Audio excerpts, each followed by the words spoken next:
And we're... Oh, no. We're here. Hey! We made it! Out of the woods! Welcome to Mercs of Mischief talk show, where we are very informal and stuff. We just shoot the poo and talk about random stuff. I grew up on the farm, too. Yeah. I've never heard shoot the poo, but it doesn't quite rhyme. There's a word for not rhyming, but sounding good together, and shoot the poo is it. It's got the same phrase, sound. Shoot the poo actually rhymes better. Mm-hmm. It's more of an assonance situation rather than an alliteration of the original. English teacher. Hey, everybody. Thanks for joining us over on Twitch or YouTube. If you have questions for this cast about their fantastic run of a show, please throw your questions in the chat, and we will get to them as soon as we can. In the meantime, we have some questions to start with, and I feel like your questions that you have for each other are really good. I think Arcady had one for Puck to start. Did you want to start with that one? Oh, geez. Who's Puck? I don't know. I think it's just... I should go look at my question, because I did that a day ago at this point. I'm a mess today, but we're getting through. A little messy today. Yeah, actually, you had a couple. Yeah, I think the good one to start with is kind of sticking in the Expanse where we were, is kind of like, what's next in the Expanse then? Because we only got so far into the Expanse, and so the maps that we found and the stuff that was laid out along the way, there's more stuff that we did not reach that is further up north and east, and so we know it's there, we know it's going to be a problem, but what next then? Would more people get sent out? Would the world start getting a little fucky? Okay, so here's how it would go down. Upon the return of the expeditions, with everything that went on towards the end, with the discovery of this ancient civilization that may exist previous to the settlement of the Treasured Expanse, this information has been brought back. Every effort was made to keep a lid on this information. Because the primary concern of all of the heads of state, of all the governors, of Mr. Walpole, and of the, what title did I give her? Governess, or the Duchess, would be, we do not want to start another arms race between the four empires. And the information everybody came back with is, there is a powerful ancient civilization that used to call this place home, and they got all kinds of cool shit laying around. I think that part of the question then leads to who all is gonna know as a direct thing, because there's that whole village of giants that were unfrozen and stuff. Well, are they a potential leak, or there's a relatively small number of people here?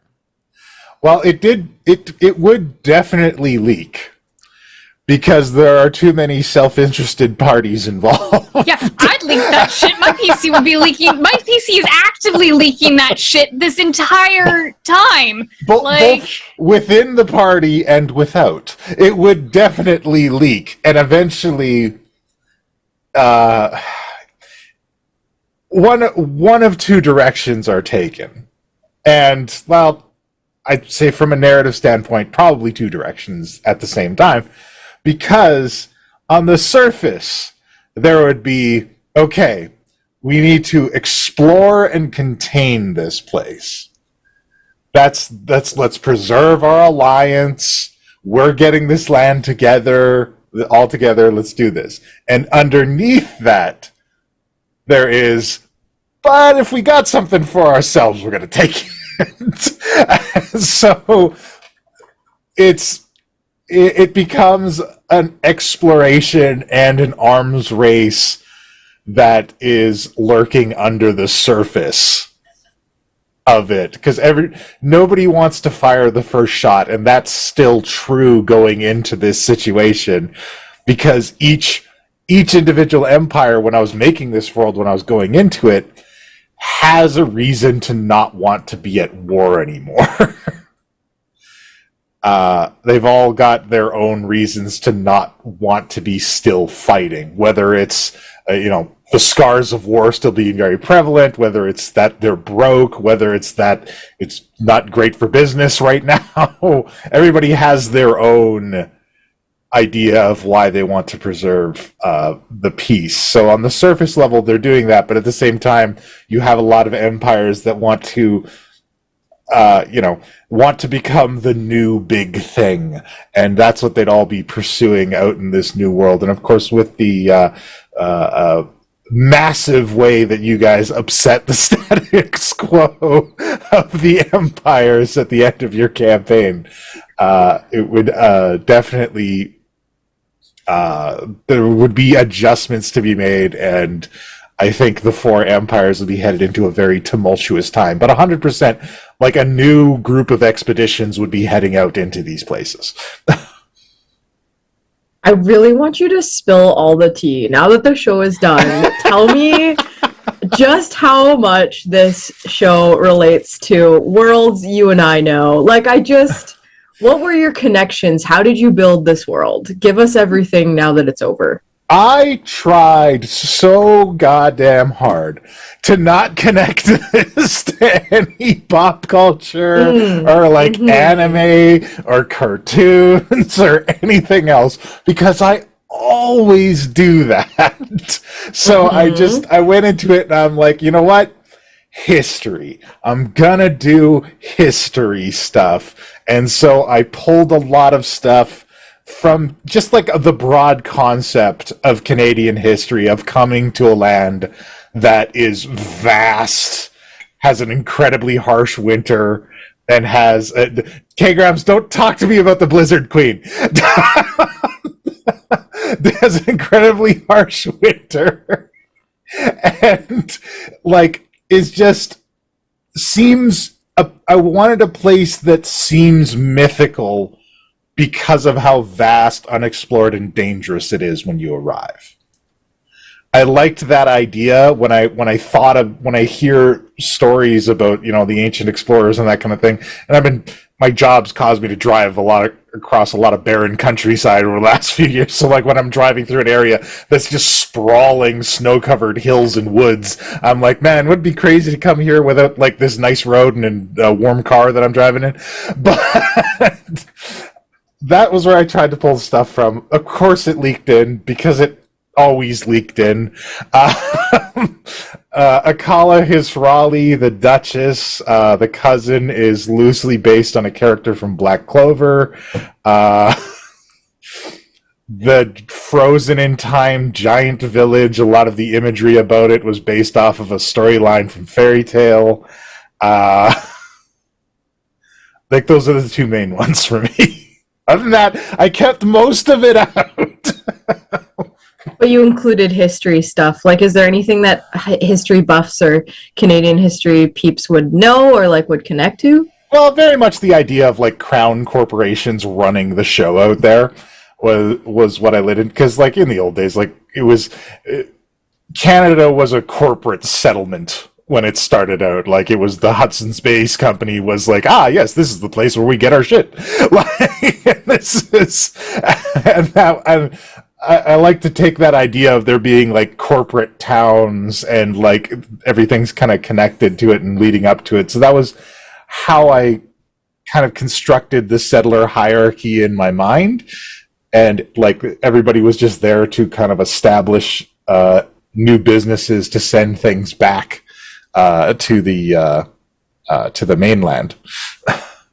Oh yes, and Rusty Ragland and Cartwright Grames come from K-Grams and Rusty Rogue, who were hanging out with me while I was building it in my streams, and I told them I would name governors after them for hanging out with me. That's very good. That's awesome. I love that. Actually, it was quite sad that I couldn't do both shows, and I think what I loved most about this one when you had first rolled it out was just how many risks you were taking with what you do as a dungeon master. You're just trying some really new things, and I appreciated it, and I was so stoked to make characters. So I'm curious to the players, like, knowing this world and knowing, you know, all of the risks that Puck was taking and the challenges that he was taking on, how did you decide which characters you built and why?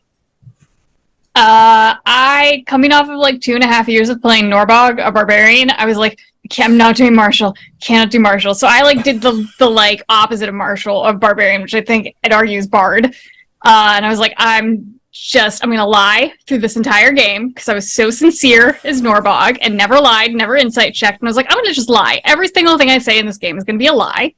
And she was purposefully a character who was like, looks like she has no right being in this world. Like, the vibe she should give off is like, what the fuck was Saskatoon thinking sending this woman here? So it was really like, the vibes were, one, doing something completely different from what I'm used to doing, and two, taking a character who should not be in this environment and throwing her into this environment and going, deal with it. I think something similar in wanting to do, especially coming off the back of doing Kashano and then not doing Kashano and then doing Kashano again, wanting to do something very different. And I did have this. Trafer is a character I've used in a couple one-shots, various things.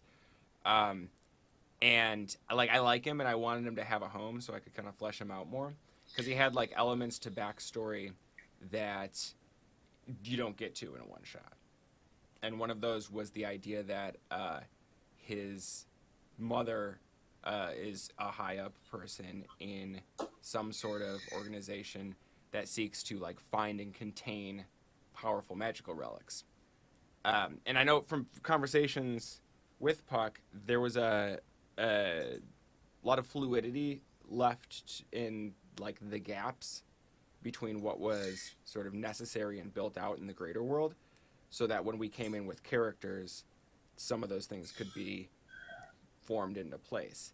And so like when I kind of came in and pitched this, and I was like, hey, Trafer, we played it. I played this character when we played in a guest in somebody's podcast. I was like, you've seen this character before. I kind of want to bring him in. Here's this piece of the backstory that never really got to. And that's where he was like, oh, well, the Reliquary Society exists as part of Saskatoon. And it's like, okay, cool. And then from there, fleshing out the character while he's also like nailing down some details of this aspect of the world was a really great collaborative process. Because it was like I took something that was pre-existing, but now he feels so bound to this world that I don't think I can use him outside of it. Mm-hmm. It's so nice because I've been playing with John for so long at this point.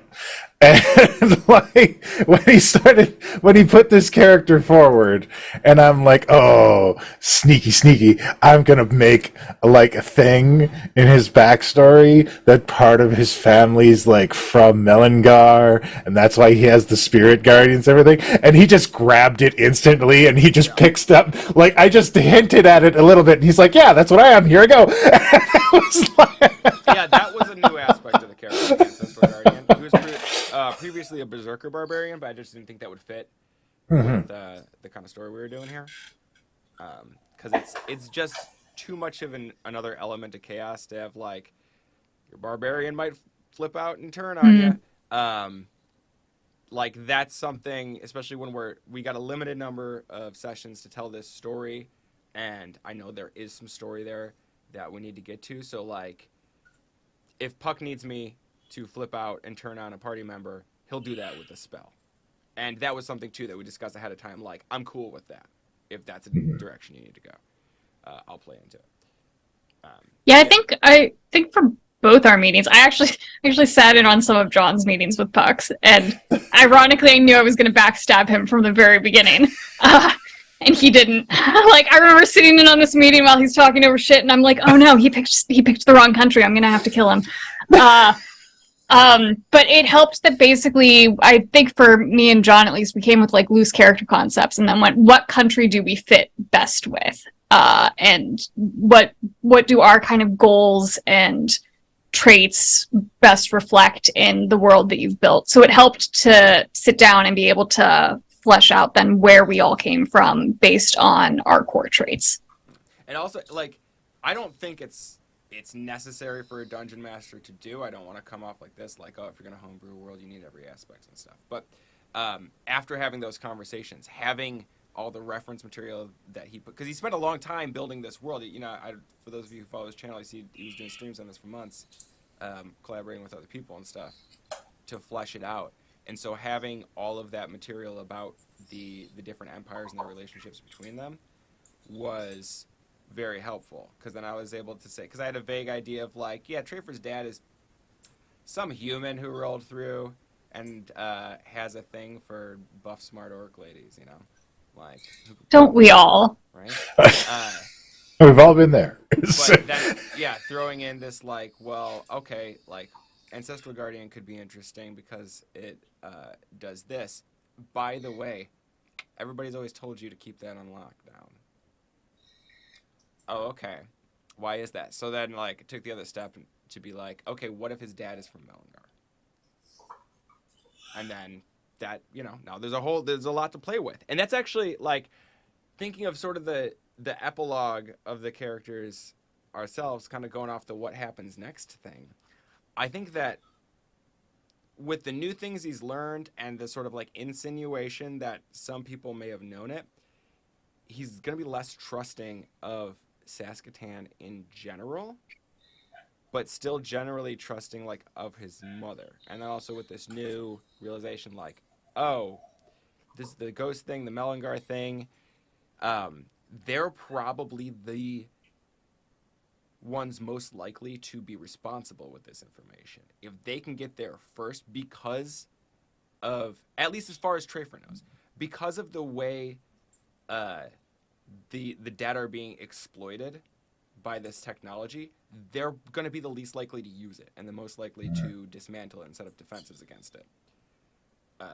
So that seems like the most responsible place to go.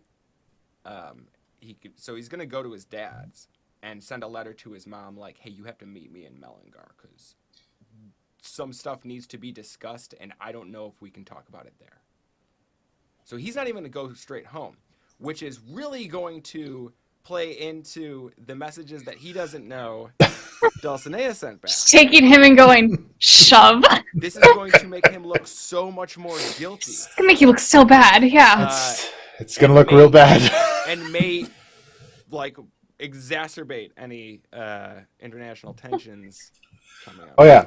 But Things great. are going to be tense. So There's actually gonna. This guy murdered Fahrenheit, or tortured Fahrenheit, and now Fahrenheit is missing, and this guy disappeared into the Mellingar Empire. Mm-hmm. What the fuck is going on? Did you find that you got your question answered? I know we were kind of like back and forth with a bunch, but Madmaker was asking about the fallout of Dulcinea and Trafer and Shay and under the bus, and do you feel like that got answered, or should we ask it? I mean, I think there's a lot of fallout from it. yeah, there's lots of different aspects. So I guess first for Arcady, does that change the way that Dulcinea is gonna follow up? It would fully depend on whether her cover got blown once she was back or not. If she managed to get out of the situation 100% fine and nobody knew who she was, which I think there's a case you could make that she did, because everything she did was telepathic. I don't see a scenario where your cover was blown. No, we got to the end of the game and I was like, nobody knows her backstory. Should I start monologuing as I'm killing this villain? And I was like, no. I've gotten through every single goal I've set out successfully without anybody questioning her. I've done it. Don't fucking monologue now. No one can know who she is. Like, yeah, I would suspect that her cover is not blown. Because I think V was the only one who noticed that something was off. But like, nobody knows. Yeah, nobody knows her real name. V might have suspicions. Yeah. But they're not gonna say anything. No, they're not gonna say shit. Interests. So I would very much assume that she'd go back to the Saskatoon court and continue to, like, tell her version of events and basically risk that she is a better liar then Trafer and Shay are telling the truth. And I think she is correct on that. So, yeah, I don't see any reason why her cover would have been blown. Yeah, I think she would stay as a spy in the Saskatoon court until her cover got blown, at which case she would hightail it back to Ramvali. I think then what becomes kind of a deciding factor here is, because assuming that Trafer's communication gets back, I mean, he'll find someone with sending before Dulcinea has a chance to get all the way back to Saskatoon. How would Trafer's mom react to this message of, like, there's major information, but you need to meet me in Melligar to talk about it? Would like, because I don't know where her loyalties are, or what she knew, what she didn't know, what she was scheming at, if anything, or is she like 100% about her mission on the straight and narrow? She's just trying to do good. I don't know that. Trafer, of course, thinks that, but I don't know that for sure. So yeah, how would she react? Would she pick up and go meet me in Melligar? Because if like that, Dulcinea's got a closed case, she can burn everyone to the ground then. Yeah. But if she's not going to do that and going to push back, then there might be a little more complication. So it would be a couple different things. Like Trafer's mother would know that something's up, because working with the Reliquary Society so close to the court would be abuzz because Prince Cameric disappeared into the Treasured Expanse and has been rumored to be traveling with a war criminal. So, you know, just a good PR day for everybody across the board. Yeah, I had like 4 goals when I started this game, and was like, for like 4 different countries, or like 3 countries and herself, and I was like, I'm gonna be lucky if I can get one half of, like, I'll be lucky if I get 1 goal done. And I was like, she's probably gonna do her personal goal, which was to kill Black Mercy. I was like, that one seems doable. I don't think I can pull off any of the others. Nope, all goals for every country satisfied. Good, done, great. Like, this is like the most successful game of D&D I've ever played. You won D&D. I did win D&D. You won D&D. Truly, in my note, I have my notes right in front of me of like that I wrote when I was first making this character. And there's the note: she's got a job to do, and she's gonna do it, and do it well, with a smile on her face, and hopefully before anyone realizes she's done it. Well, Done. And yeah, like that's 100% with that kind of thing. So, okay, we sent Cameric to Melligar. Yep. At the end of this. Yep. So Cameric would have made it to Melligar. He has tons of resources, and if you have enough gold, Felix Brinesale, who runs the shipping industry, would be glad to send him wherever he wants to go. He doesn't care. So he would have made it to Melligar, where the Prime Minister of Melligar, the newly elected Prime Minister of Melligar, Mr. Gabriel Larange, who is trying to make Melligar more prominent on the world stage, would be parading him out in front of everything, being like, the Saskatoon Prince is in exile and has sought shelter here in the Melligar Empire, and we will keep him safe and protect him. And so that narrative flourishes, because that is exactly the kind of thing he would want, because it puts them in a position of power, and, you know, regardless of how other people in that empire might be shaken up by the kind of attention and power that it brings. So yeah, that gets across. I would say, yeah, Mom would be like, okay, some real shit is going down. Maybe my son has some details about it. I'll go meet you there. So you think she would go? I think she would go, because it would be very obvious that something very bad has happened. Yep. Okay. All right. Yeah. No, that's very interesting. So V's boss, Figrant Callerby, would have gotten V's report. Figrant, as the like head of all financial institutions in the Caligarn Empire, is a little bit of an agent of chaos. So, Figurant's goals, which I always like to keep very, very vague and kind of very wide open, but Figurant's whole thing is he likes people competing in Calangarn. He thrives on it. Because when they compete, they need money. And they come to him with loans and gold and treasure.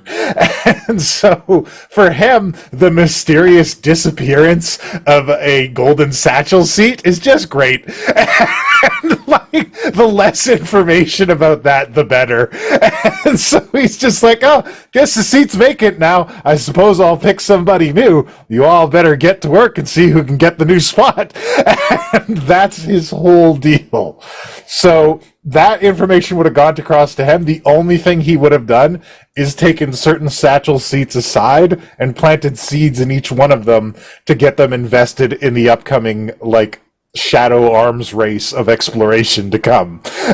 And that'd be the end of it. That would be all he would do with it. And he might leak some information and might taunt the Saskatoon throne, but that's... Callerby is 100% an agent of chaos, but not so much to the point that just like, I'm gonna burn it all down. Like he's just going to disrupt things enough to benefit himself. Other than that, he just does not care at all. So definitely there'd be a huge upset. The rumors over whether or not Cameric was actually had an attempted assassination on his head versus there'd be tons of stories floating around now. It'd just be absolute madness. This was my goal.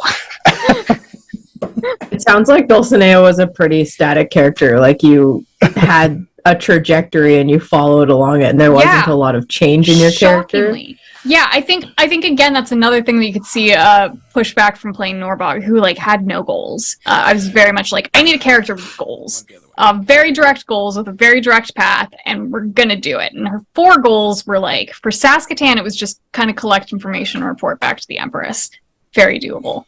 For Ramvali, it was find Cameric and figure out whether he could be helpful or unhelpful. So I actually did not know what direction I would go with Cameric until the game played out. Either I was going to kill him or try to get him on our side. And ultimately I didn't kill him. You found him to be a useful fool, I see. Yes, he was a useful fool, and I figured out how to keep him alive to do it. Tangentially with that, it was to see if there was any way I could undermine Saskatoon while we were there. And Trafer and Shay just gave me that lovely gift of taking the bait. I didn't know if I would... that's another thing. I didn't know if... That was the one thing that wasn't static. I knew I would be going up directly against the goals of 2 other party members. I wasn't sure whether she was going to have a change of heart and be like, no, these people are okay. We've worked together. We're friends. I should turn around and stop. It wasn't until like episode 8 when I was like, no, she thinks they're monsters now. They did something really bad in her view, and I've got to ruin their lives now. So like, yep, that was that goal. And then her personal goal was to murder her nemesis, the Black Mercy. So like, yeah, ticked off all of those goals, which seems incredibly unlikely, but like, yeah, didn't know how it would play out for some of those. I truly thought she was going to come around and soften up on Saskatoon via Shay and Trafer right up until they were like, let's interrogate him. And I was like, I'm going to set bait and see what they do. I kind of have a question about like Dulcinea's morality on that. Oh yeah, it's because it's similar, like to make an analogy. It's sort of like if you've got the nuclear button, right, and there's somebody who wants to use it, but they can't make you.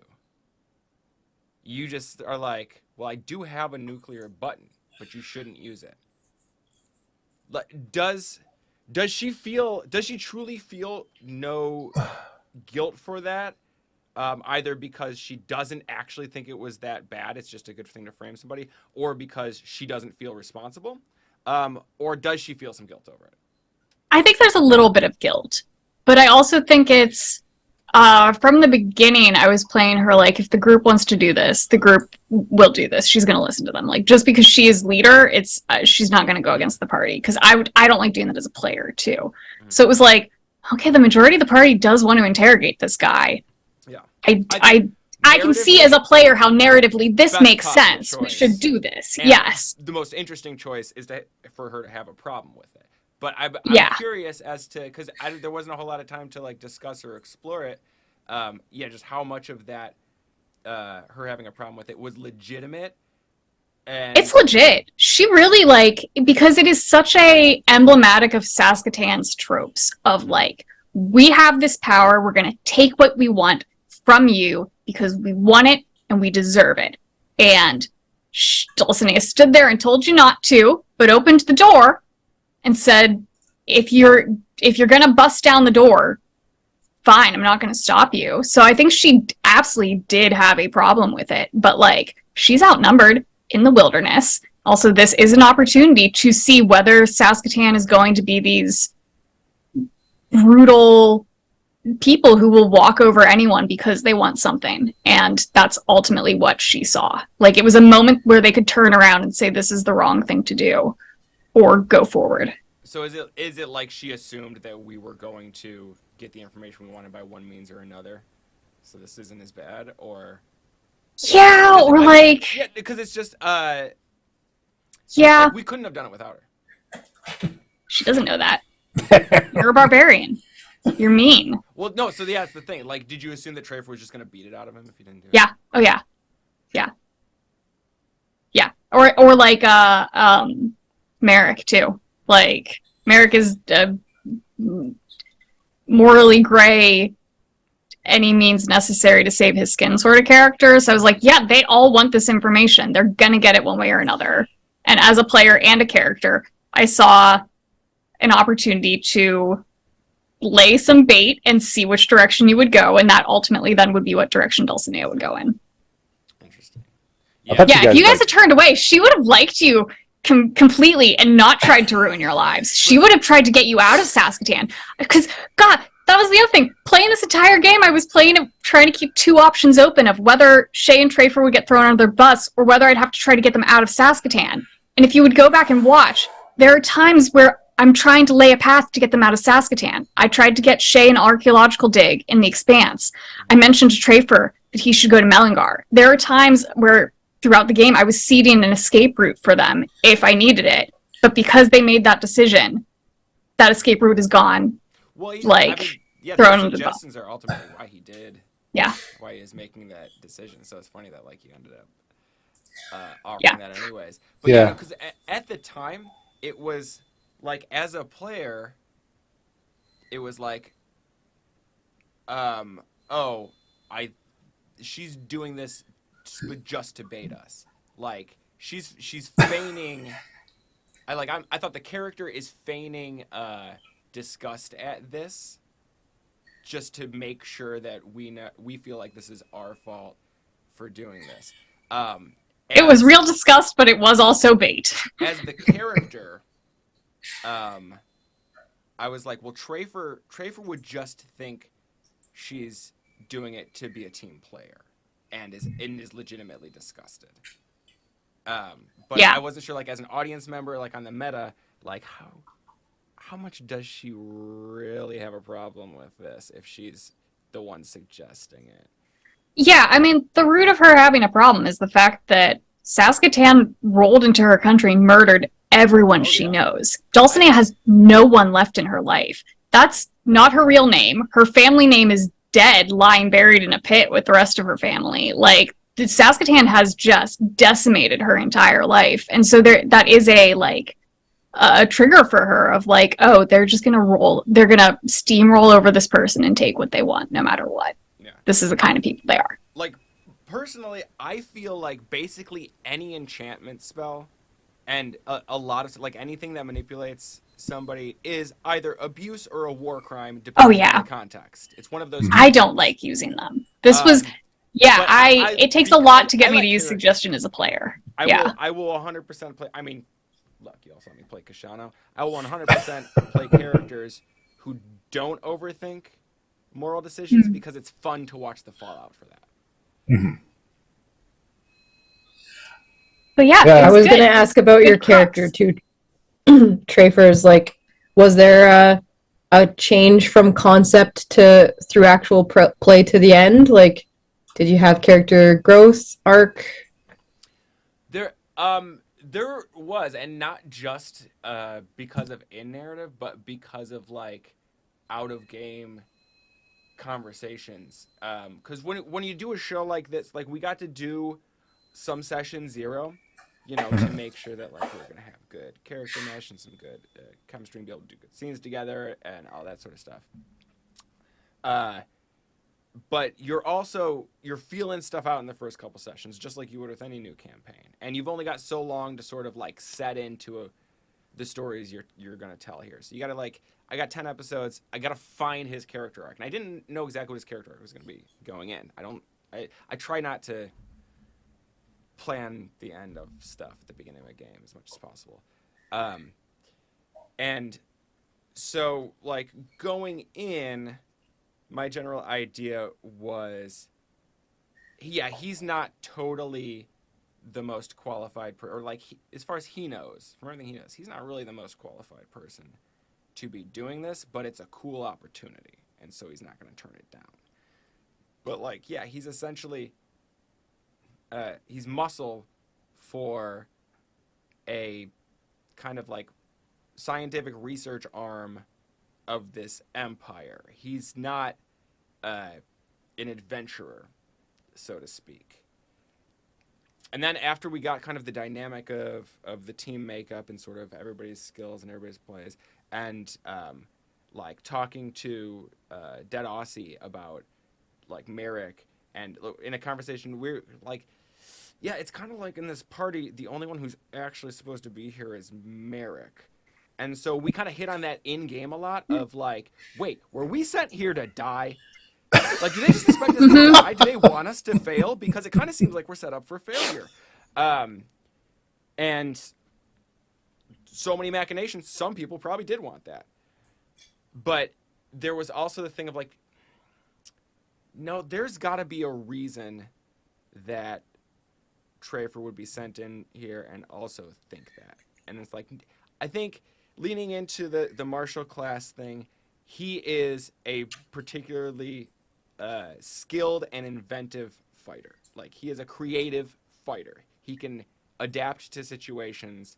That's sort of his strength. And so leaning into that going forward, I'm like, okay, he thinks he's not quite qualified to be here, but actually there is this aspect. It's the aspect of the unknown. And so like, if you know you're sending people into a certain wilderness that you know what kind of people to send.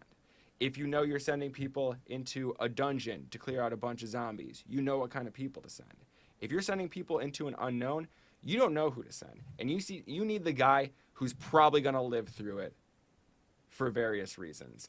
And that's who Trafer is.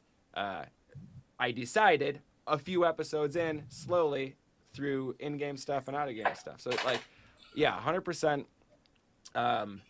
an iterative change of sort of kind of what I usually consider to be like one of the core elements of a character. What you think about is like, what are they good at, whether they know it or not. What are the things they're best at? And with having that little thing that I knew Puck would give me a great opportunity to bring out of like, he's a secret pit fighter, because it would kind of be inappropriate for him to openly be a pit fighter, but he just like really loves working up a crowd and stuff. And he's entertaining. Why is he entertaining as a basically a professional wrestler? Is because he's got creative moves and stuff. He comes up with interesting ways to kick people's asses. So I tried to, as much as possible in combat, make that a major aspect of like, I don't just swing my axe. How do I swing my axe? Why do I swing my axe? What do I do that's different than just chopping at a guy? And I think I managed that a few times at least. Yeah, you had some cool moves out there. I like that you and I basically just swapped naive, never insight barbarian and asshole bard. Yeah. And that was an aspect too, though, is the idea that he follows orders. That's another valuable thing to have in somebody you're sending out on this, especially the guy that's the muscle, is somebody who's just going to do what he was told to go out there. And being somebody who, you know, came from like a powerful mom and then became basically a soldier in a place where there are a lot of things you're not supposed to ask about. This guy doesn't ask too many questions. And I think I and Dulcinea lucked out that the two characters she had to manipulate were the two lowest charisma characters in the world who were never going to question anything. They were both so ready to listen to anything you had to say. Waiting for anybody to call her out on any of her much bullshit that was done throughout. And be like, that doesn't sound right, because I tried to throw that in there. Or, like, there would always be a half-truth. She never said she was from Saskatoon. She always said she came from near the border. Yeah. Which is true. She came from near the border. No one ever thought to ask which side. So, like, no one ever picked up on it. Nobody asked any questions. Nope. And it's just like over and over again, you're coming up to characters being like, nothing matters, you should quit. You should quit and We're go all do gonna your die, own don't worry thing. about it. Yeah, right. I thought she was gonna die. I for sure thought Dulcinea was gonna die trying to do shit. I thought somebody would figure this shit out and we would have to go PvP and she would die. I was prepared for something like that to come down. There was a lot of times where I was like, when is this gonna pop? And it didn't! Because I leveled up and I've got to take the feat telepathic, so I never had to have these conversations out loud. Had to have them all quietly. Tracer will question orders he's given internally, not externally. Yeah. He's used to being in places where there are things he's not allowed to ask about. So he assumes that if you give an order that does, if like you're in charge and you give an order that doesn't totally make sense to him, you must know something he doesn't, and trying to get you to convince him is going to take too long. You said plan H. Yeah. Somebody's dead in the next 6 seconds. Someone's dead now. Yeah, it also helped to, like, throughout I was trying to temper anything questionable with doing favors for Trafer and Shay. Like, helping Trafer with his wrestling disguise, because I had disguise proficiency and promising to keep that secret. So, like, trying to do nice things just in case I had to do what I had to do afterwards, and be an asshole so that they would not suspect then this person who's been doing nothing but favors for them for a month is the one who telepathically ruined their lives. It is 100% plausible that Trafer will go to his grave thinking you are a close and loyal friend. Correct. Yeah. Unless she would get her cover blown in the future, which is a possibility. But yeah, I think somebody would have to spell out for it, be like, no, this person threw you under the bus and blamed you for the death of a prince. Or the disappearance, you know, like... Yeah. Disappearance of both a prince and a Satchel member, pissing off 2 countries. Yeah, a Satchel member vanished, and a member of the reliquary could have captured the prince and brought him home, but didn't. Yep. Yes. This, like, again, this was the closest I've ever come to winning D&D, because, like, everything lined up perfectly. Yeah. Like, 10 different things had to line up perfectly, from, like, having low charisma characters to manipulate, to getting that level up right at the end that cinched getting telepathy, to Fahrenheit showing up. Like, so many things that I could not control had to lay out perfectly, or else she was going to die. I honestly thought you guys Speaking of everything working out perfectly, my next question was, hey, Puck. Yeah? What worked and what didn't work according to plan? What worked? I mean, I think I feel like the impact of the world worked. Like, I felt like everybody felt very threatened by this new place that they were in, and like I wanted my players to feel like, okay, something's going to kill us out here, and I don't know what it is. Something I've never heard of is going to show up through the mist and end my life. And I feel like that part of it worked real well. The characters work real well. I think the things that didn't work was that the world I created was too big for the adventure I was running. And there was so much more to this place, and there was so much urge to want to just pile stuff in with the limited time. Like there was a cult in there that you guys never really encountered, never got to deal with. There was like other adventuring teams and other machinations that were put in, and I ended up pushing all of those things aside because I had to center myself around the midpoint and be like, it's a 10-episode series, man. You made some, you went to the buffet and you grabbed everything, and now your plate's full, and it's time to dial it back. I feel like that's the story of your DM style, though. Like, it really is, and it was going to a 10-episode structure was definitely like. I could have run this game for 30 episodes. Mm-hmm. Like at least, like there, with the amount of world that I've built into it, absolutely I could have. But that wasn't what we were doing, and that wasn't the story we were trying to tell. So it was, dial it all back, and I'm experimenting with doing smaller stuff. Would you do another game in this world?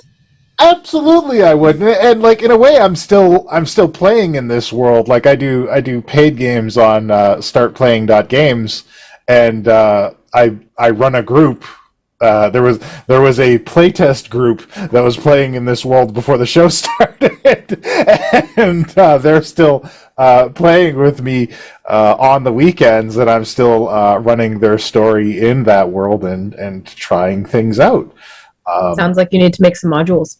I mean, look, I've built this place, so I put all that work into it. It'd be a shame not to do anything else with it.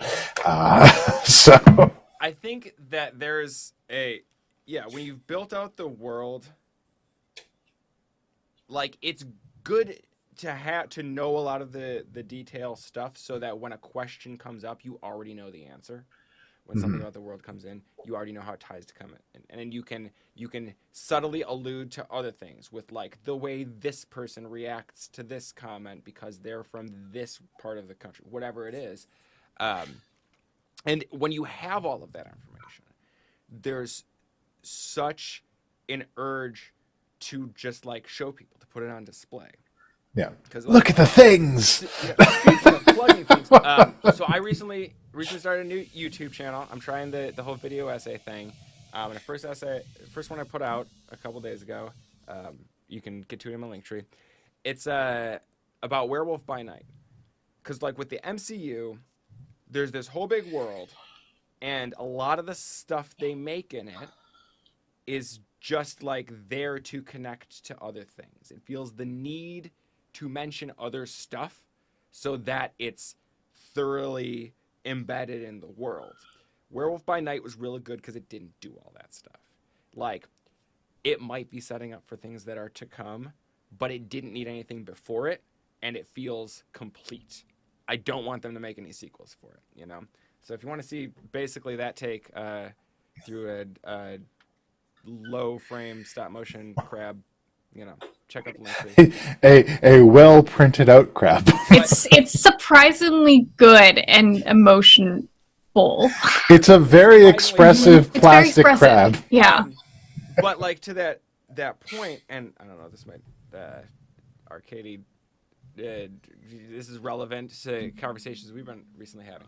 Like, it's hard to say, like, I have all of this stuff, and all this stuff is good and entertaining, but maybe not all of it belongs here. So, again, to the buffet metaphor, if you put one scoop of everything onto your plate, you might have some spots that work well together. You might have some spots that are just a mess, and it ruins all of the individual things. Whereas, like, if you just make yourself a nice salad, you get a real nice salad. So, See, you did understand my edit. no, 100%. We can't get into that right now. Save it for after. I don't disagree with any of this stuff. It's a whole different conversation. But no, so like, yeah, you built out this whole world, and I think the best thing you can do with that world is tell smaller stories, because those stories will be so vivid due to the things left unsaid about the world around it. Mm-hmm. Oh, that's interesting? Cool. Here's a different story exploring that part. On the flip side, I think part of what made this story so interesting is the fact that we were all from different parts of the world. And like, it's interesting from the aspect of, like, oh, you get to see a little bit about, like, the different motivations and different attitudes of the different empires and stuff.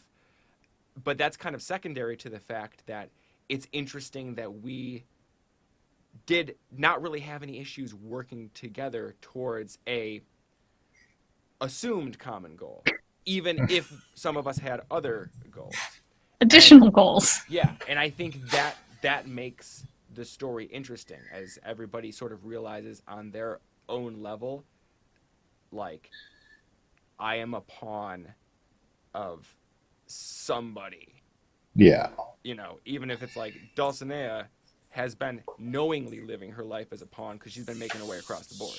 Yeah, God, like, there's so many things in my character notes that just, like, are core things, and her core things that she's always simply a messenger behind enemy lines. She is nothing more than a messenger. And, like, any power move she's doing is just passing along information to other people who are more powerful. Like, yeah. I like that you guys, like, came to that kind of feeling about it, because I very much wanted the Expanse to feel like, you know, like, in the Treasured Expanse, everybody, like, the rivalries and everything, it didn't matter where you came from previously, this is where you are now. Right? And I very much wanted the whole place to kind of feel like that, and, you know, everybody's got their own, like, agendas and things that they're doing and that kind of stuff, but, like, on the surface level, at the very least, it just wanted it to be like a place where everybody who's going there is just looking to make their lives for themselves. What a beautiful, like, life lesson. You always give us beautiful life lessons, Pug. I love it. We just honor time. We are getting close to the top of the hour here, of our hour here. I figured we could leave it off with the question, what was your favorite moment?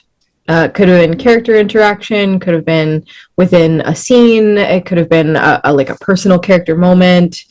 Try and think of one that you would like to discuss and just highlight tonight. Well, my favorite moment was when you guys discovered the golem inside the ancient dragon skeleton cave. Because at that moment, I watched my entire table light up at the possibility of new lore, and just like, tell us more, Mechano Man.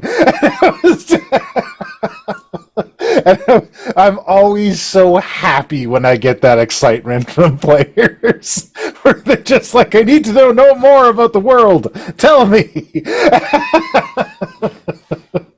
So it was great. That kind of excitement is infectious, and I really enjoyed those moments. I think some of my favorite moments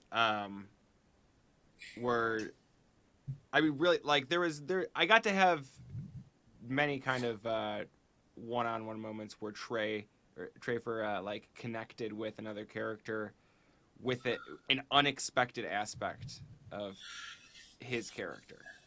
And I think, like, one of the best examples of that is when we went into that one cave, and there's just, like, a box of weird shit they found, and Shay and Trafer are both.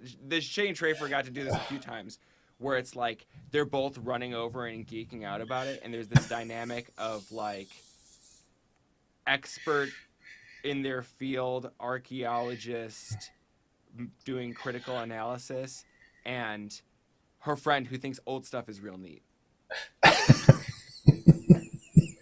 And I just think, yeah, it's fun to have those little things that are like unnecessary to the character, but kind of flesh out, and to get to bring those out organically. It's exciting.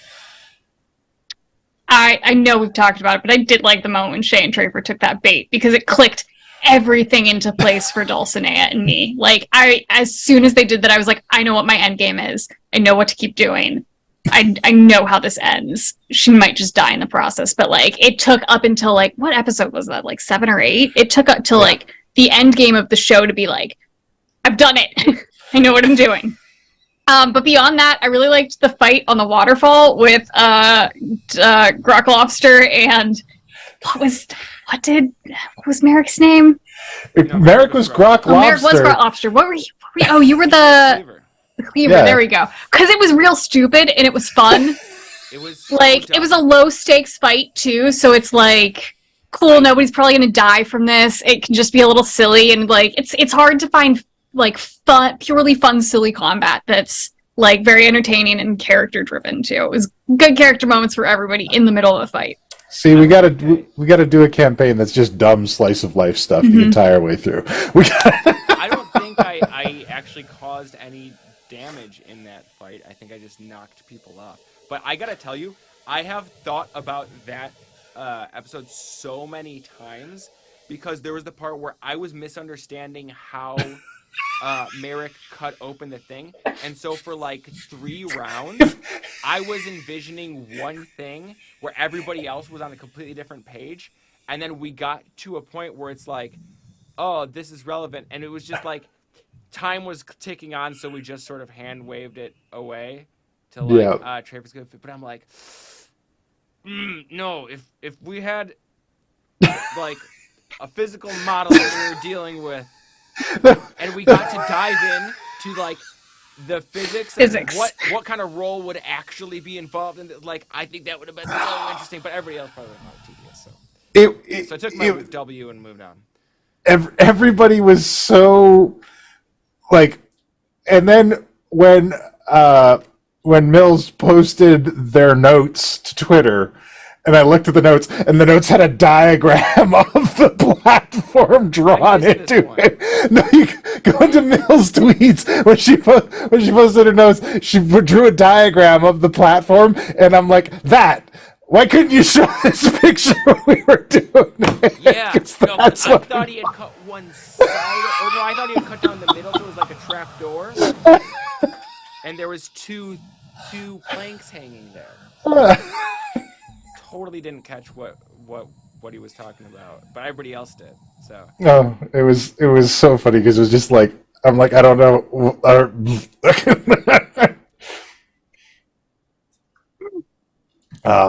It was a good fight. It was very entertaining. It was a good fight. It was nice to play support on the side and not actually have to fight. It was a good fight. Although I still died in this. That's right, I died. The cool NPCs that I put into it died immediately. So Leonidas kicked that one guy straight off. Hey, look, sometimes they got the rules and sometimes they don't, and they just didn't have the rules. It was very satisfying to be like, oh yeah, you know this asshole, and then to just dunk, peace out, bye. Yeah, it's pretty good.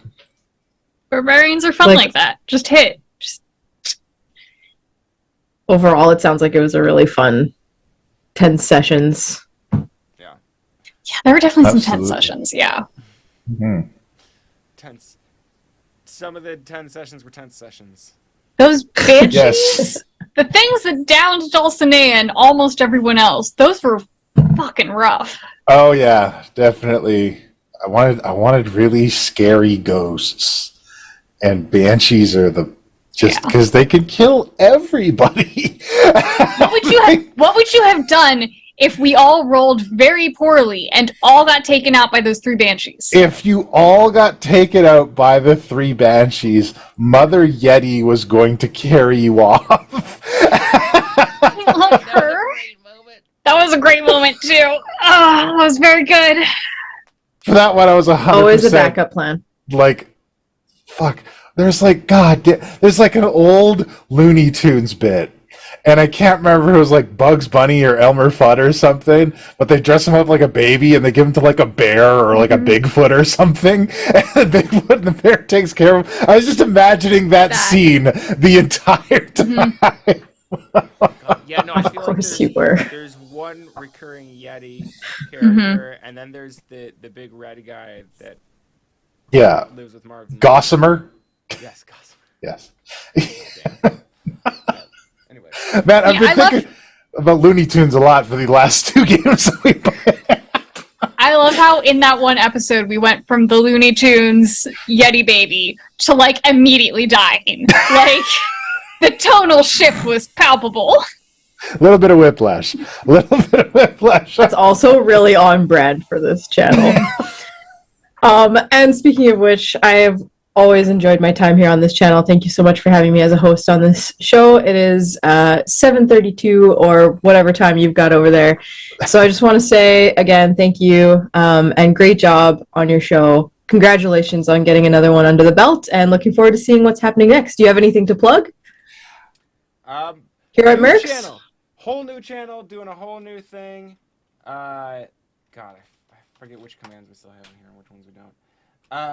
A whole new channel, doing a whole new thing. It's at the top of my link tree, or Arcade posted it earlier. Yeah, I've been wanting to do like video essay stuff for a while, so I got one out about Werewolf by Night. I got one that I'm working on that's about Christmas Vacation that I'm hoping to get out before Christmas. But that's a movie that I've seen at least dozens of times. It's like a family tradition to watch that movie. And I noticed something new and kind of ridiculous about it this year. So stay tuned for that. But yeah, make sure you check out that video. Please watch it all the way through. It's a brand new channel. I need algorithm love. And hit me a subscribe so you don't miss future ones. I got like 2 shows in production, but they're not at plugging point yet. So you'll just have to follow me to see when those are coming out. Hopefully next month, next 2 months, soonish. Stay tuned for the New Year's, man. We got stuff coming. Yeah, I can. You can't tell us what stuff. I can tease that Puck and I are in a game together, but we're not. It's not with Mercs. Yeah, we're in another thing, and that's about it. Yeah, we're It'll be fun. I give him so much shit in that game. It's great. He takes it in excellent stride. We definitely have like sibling vibes. I think it 100% helps that we know each other, because I would not rib your character if I didn't know you'd be okay with it. But it works. Puck plays a very good character in this game. I cannot wait for you guys to meet this character. Puck, do we want to take just a quick minute to talk about kind of what's happening with the channel in the new year, so that we don't have to do a whole other broadcast about it, or do you want to do a whole other broadcast? Yeah, sure, we could talk about it a bit here. I mean, I was just about to go into that we got plans for the new year. We're going to be doing some recorded content. We're going to have more announcements with that as it is kind of produced. We've got a couple shows in our heads that we're going to maybe put out, and maybe we'll show the pilots to our patrons and they can let us know what they think. But it's I guess the best advice to our viewers would be, hold your horses. We're going to be experimenting till we make something really good. So, like, kind of broadly, we're probably going to be doing a little less live content, and specifically less live actual plays. We know that's going to be a disappointment to some of you guys, because you like being there in the moment. But what we've found is that doing something like an actual play produces a lot of stress on everyone involved if it's live. And it's a lot more enjoyable, and I think comes out as a lot better story and a lot more fun to watch when it's a little more relaxed, when we don't have to worry about it's the same. A little more casual. Yeah. And we want to be able to like give you our best, give you everything we can. And so we're going to be leaning a little bit more towards pre-recorded and edited content for a while. Yeah. There will still be some actual play stuff. Don't be surprised if you see the occasional live, one shot or short version, but you might find more actual play stuff being pre-recorded and kind of like edited down for flow a little bit more going forward. You're also going to find some sort of tangential stuff. We're trying stuff that's not quite actual play, still very relevant to D&D and all the stuff that we do. We think hey, really going to you liked what we were doing Hero Factory and doing World Weavers and stuff. You're going to love this new stuff. Yeah. And if we do another like extended actual play campaign, it's gonna be because we feel real great about it. Because we started playing a game and we all just loved it so much we want to share it with the world. Yeah. we're gonna be careful not to make any shows that we feel like we have to, because that's not giving you our best. No. So we're gonna make stuff that we're confident you're gonna absolutely love, and that's what we're focusing on going forward. So look out for that. Yeah. So if it looks like our rollout is a little thin, it's not that we're closing down or anything. We're taking our normal winter hiatus. There'll be some new stuff coming up, but it'll mostly be pre-recorded. It'll mostly be over on YouTube. And we haven't had as much discussion about this, but I think as far as the Twitch channel goes and live content, we might be doing a little bit different stuff than just actual plays. So, giving you more hangout, interactive kind of stuff, because that's another issue I see with the actual plays is, aside from like donating to affect and give boons and stuff, there's not a whole lot of interactive experience. We don't get to talk to you guys. We never talk anymore. Yeah. We're just existing in the same space. We never really sit down and talk anymore. We're just going through the motions. We sit down, we watch each other. It's what happened to the spark? Yeah. So stuff that we think we used to go dancing. Stuff we think you should kick back and watch. We're gonna be putting that together in a nice, pretty package and setting it out. I thought you were gonna take me to a nice restaurant. Yeah. And stuff that we think you can be part of, we're gonna be doing live. So that's kind of how we're gonna be dividing those things going forward. So make sure you're following us on YouTube, 100%. If you're not already, make sure you're following us, subscribe, hit the bell, all that sort of stuff over there. And keep an eye out on like our Twitter and our Discord and that sort of stuff. You want to see when we're going to be doing live things. It's coming. You don't want to miss it. Awesome. Thank you so much. Yeah. Looking forward to seeing what's new and shaken and all the growth that you've been doing and all the experimenting that you folks have been doing. So keep up the great work. And I guess until next year, happy holidays and happy new year. Thank you, Sarah. Happy New Year.